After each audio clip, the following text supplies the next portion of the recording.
ஐயா அமித்ஷா அவர்களுக்கோ இல்லை ஐயா பாரத பிரதமர் மோடி அவர்களுக்கோ ஒரு டஃப்பான ஒரு கேண்டிடேட்டை வந்து அவங்க போடலை.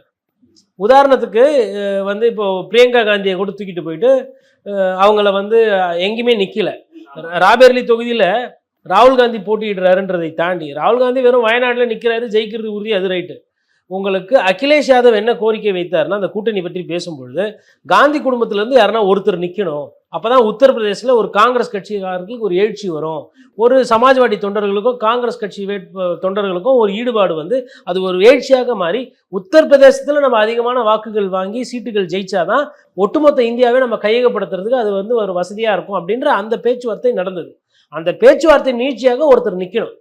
இவங்க என்ன பண்ணிட்டாங்கன்னா ராகுல் காந்தியை கன்வின்ஸ் பண்ணதுக்கு பதிலாக பிரியங்கா காந்தியை கன்வின்ஸ் பண்ணி பிரியங்கா காந்தியை வந்து ஒன்று ராபேர்லியோ இல்லை அமித்ஷா மீதோ இல்லை வந்து ஐயா திரு மோடி அவர்களை எதிர்த்தே அவங்கள நிறுத்தியிருக்கணும், களம் காண்டிருக்கணும்.